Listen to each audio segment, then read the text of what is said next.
Yun na yung R2. Hindi pa, Mr. Chair. Red suit, Mr. Chair. Sorry? Red suit. Red suit ka? Yes, Mr. Chair. That was 2008-2009. Ang gulo mo kausap. Kanina, tinatanong kita, when was the first time you were assigned in the regional office? Sabi mo, 2013. R2. Ngayon, 2008 ka, inassign ka man na red suit. Yun po ang una, Mr. Chair, red suit. Doon ko po nakilala yun si Sulante, Mr. Chair. That time he was assigned doon sa province. PIB, Mr. Chair. Tapos, Yun lang po, Mr. Chair. nung R2 ka, Hindi ko na po siya nakita, Mr. Chair. Hindi na kami Mr. Chair, nagkasama, Mr. Chair, sa mga joint hindi mo na operations. siya nakita. Hindi po, Mr. Chair. Sigurado ka? Nung R2 ka? Yes, Mr. Chair. Eh, si Sulante was assigned, parang hindi na yan umalis doon sa regional office. During na nandun po ako, Mr. Chair, hindi ko po alam kung saan siya assign, Mr. Chair. Pero hindi na kayo nagkikita? Yes, Mr. Chair. Until when? Until when? Hindi ko na po maalala, Mr. Chair. Kung Hindi nga, kailan kayong last nagkita? Nagkasama? matagal na po, Mr. Chair. May mga 2008, 9, 10 siguro, Mr. Chair. 2010? Yes, Mr. Sabihin Chair. natin 2010. Opo. Eh kung may picture kami pakita na magkasama kayo sa range, Hindi ko po maalala, Mr. Chair. Kung hindi mo rin alam ngayon kung saan si Sulante? Hindi po, Mr. Chair. Ang alam ko po, Mr. Chair, nag-retire na po siya, Mr. Chair. Nag-retire nga. Alam namin nag-retire na. Oh, alam mo nga nag-retire na eh. Pero hindi mo alam kung saan siya ngayon. Yes, Mr. Chair. Sigurado ka? Opo, Mr. Chair. Hindi naman kami nagkasama ng unit niyan, Mr. Chair. Totoo yun. Opo, Mr. Chair. Tama ka, hindi kayo nagkasama ng unit. Kasi laging, kayo, special.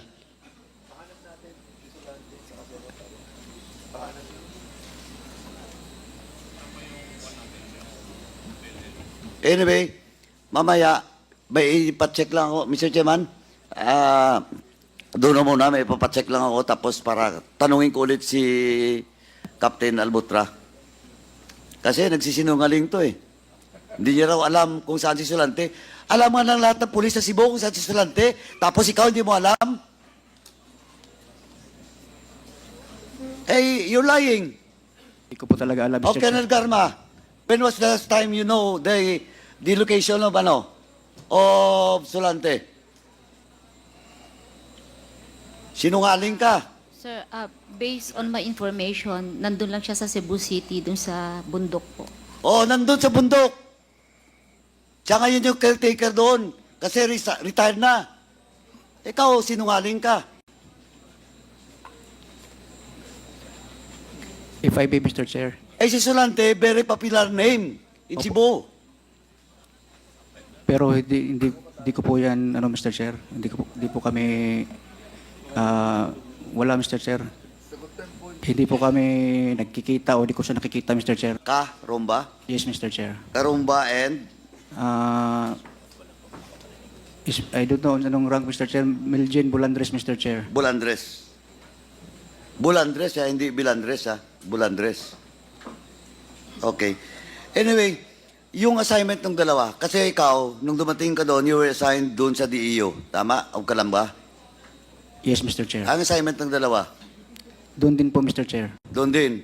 The same date kayo pumasok? The same date din kayo kinancel yung assignment? Yes, Mr. Chair. Marami. Sandali, yes or no lang po? Yes, Mr. Chair. The same. Yes, Mr. Chair. So what a coincidence. Ano daw ang basis ng pag-relieve sa inyo at saka yung assignment nyo? But inassign kayo doon, then after few days, kinansila, then binalik kayo.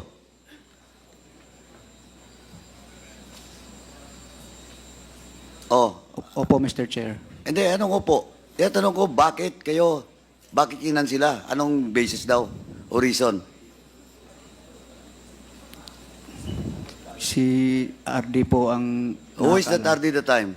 General Ted Caranza po, Mr. Chair. Si Caranza is now the OIC Mayor of Yes. Silang Cavite. Yes, Mr. Chair. Now, who is the Chief of Police that time? That was then Lieutenant Colonel Ulsano, Mr. Chair. Lieutenant Colonel Ulsano. Luzano? Ulsano po. Ulsano? Anong klase yung Ulsano? Active ba ngayon yung Ulsano? Yes, Mr. Chair. Active ba? Saan naka-assign? No As far idea as you know. kung saan, Mr. Chair.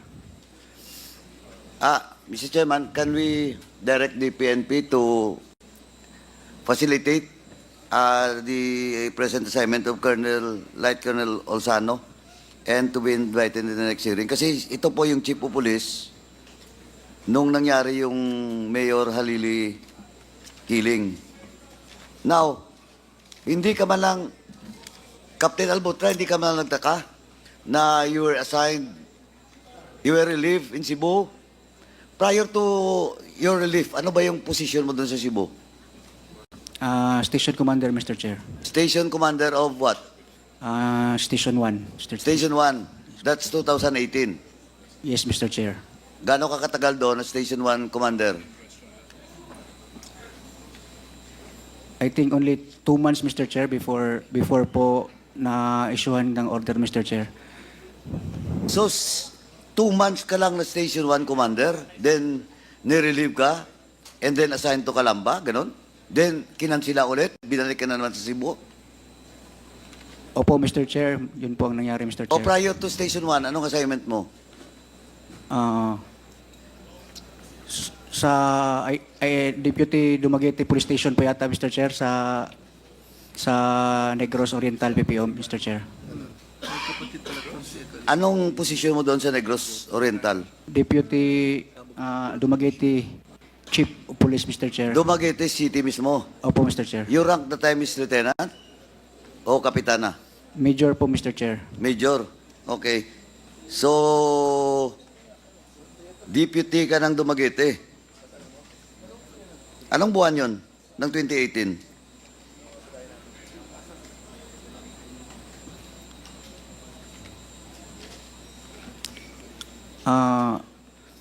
Di ko po siguro mga ano po yung Mr. Chair, mga February, January, mga ganun, Mr. Chair. December, January, February. So from Dumaguete, Tama. from Dumaguete, binalik ka, dahil Region 7 yung Dumaguete, di ba? Binalik ka sa region, then you were assigned as Station 1 Commander of Cebu City. From Dumaguete, Mr. Chair, assigned po ako sa Station 1 of Cebu City. Station 1 nga? Yes, Mr. Chair. As the commander of that station. Yes, Mr. Chair. Gaano ka katagal sa Dumaguete? Madali lang po, Mr. Chair. Madali ulit? Mga ilang buwan lang? Mga 4 months siguro, Mr. Chair. Naku po. Bakit yung assignment mo? Tingnan mo tingnan mo ang assignment mo. Parang pinadala ka lang doon, tapos may gagawin ka, then ililipat ka na, i-relieve ka, balik ka Station 1, 2 months ka Station 1, tatapon ka ulit sa Calamba, matter of days, pinakansila, binalik ka ulit sa Cebu. Yung sa Negros po, Mr. Chair, yung Dumaguete is, galing po ako ng Deputy Investigation, napunta akong Dumaguete, tapos nag-schooling po ako ng Investigation Officers Basic Course, Mr. Chair. 6 months. Parang, hindi naman umabot, Mr. Chair. Pero that time, saan ang assignment mo? Sa Dumaguete, Mr. Chair. Sa Dumaguete. Yes, After your schooling, Ayun, sa Station 1, Mr. Chair. andali. So, naunang schooling, o nahuling schooling before assignment in Station 1? Nauna po, Mr. Chair. Nauna. So, after Dumaguete, as deputy ng Dumaguete Police Station, Police Office, nag-schooling ka. Nung schooling po ako, Mr. Chair, doon pa po yung unit ko sa Dumaguete. O nga, pero nag-schooling ka. Yes, Mr. Chair. So, hindi 4 months. Hindi po, Mr. Chair. Gano. Pero yung regular duty mo, 4 months lang. Tapos schooling ka. Yes, Mr. Chair. O tapos, 4 months, then you assigned sa Station 1. After 2 months, you were assigned again sa Calamba. Sa Calamba. Then, after few days, binalik ka. Yes, Mr. Chair. Ganito po, matanong kita, bago ko balikan yung yung kay Ma'am Garma. So, nung sa Dumaguete ka, that was 2018, your rank is major. Opo, Mr. Chair. Ano yung, ba't ka na-demote? Anong kaso mo? Na-cancel po yung promotion order ko po nung major, Mr. Chair, kasi po parang may problema po doon sa eligibility ko po, Mr. Chair. May problema sa eligibility mo. Yes, Mr. Chair. Ayun lang, wala kang kaso. Wala po, Mr. Chair. Wala, hindi po yung demotion, but cancellation po, Mr. Chair, ng order. So from 2018, supposedly, major ka na, because of that eligibility problem, hindi ka na-promote until now. Mr. Chair, supposed to be magpapapromote na po sana ako ng Lieutenant Colonel, but When doon was that? Paano ka ma-promote ng Lieutenant Colonel na nakansila nga yung pagka-major mo from captain? Pwede ba yun? yun po yung dahilan, Mr. Chair, kasi saka lang po nila nalaman nung naghalungkat po ng order, Mr. Chair. Kaya nung nalaman nila, yun po, na-cancel po yung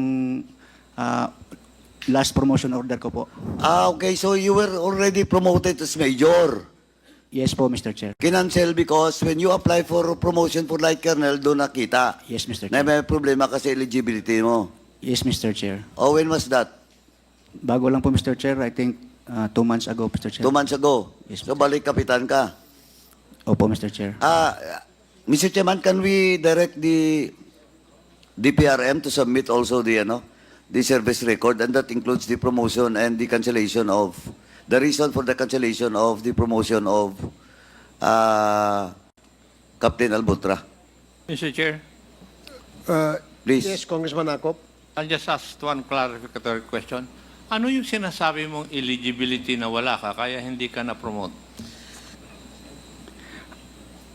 Mr. Chair, yung ginamit ko po noon na eligibility was only police inspector, and sabi po ng DPRM, nung time na nagpapapromote ako is hindi na po daw valid yun, Mr. Chair. Napolcom, can you say something about that? Totoo ba yung sinasabi niya? Your Honor, hindi po ganun eh. Matagal nang na-establish namin na merong police eligibility para sa third class, fourth class, third class, second class, saka first class. Matagal na pong establish yun. Gusto rin namin malaman sa DPRM kung nagkaroon siya ng misrepresentation, kaya siya natanggal. Hindi na po bago yung eligibility. Dapat alam niya yun. Your Honor, baka ho sa CIDG meron po silang impormasyon. Mr. Chair, gusto yata magsalita ni Gerald Torre. Yes, General Torre, you may. Mr. Chair, can I volunteer some information because we conducted an investigation regarding Mr. Albotra. The reason why his promotion was cancelled is he used an inspector eligibility when he got promoted to chief inspector, up to the inspector eligibility for major. And then when he applied for promotion to lieutenant colonel, it was found out that he is not even eligible for major. So he was demoted to captain. The most proximate reason is that until 1992, that inspector eligibility is valid for up to chief inspector and superintendent. And then after that, because during the time the exams were given for inspector, senior inspector, chief inspector, and superintendent, senior superintendent. After 1992, NAPOLCOM changed the ruling that the inspector exam taken after that date is valid until superintendent. So, dun most probably ang naging oversight nung unang promotion sa major, kaya siya nakalusot sa major, even using that inspector exam dahil siya ay 2006, sir, invalid na yun. Hanggang 1992 lang, sir. Mr. Chair, may I That's continue? misrepresentation, sir, definitely.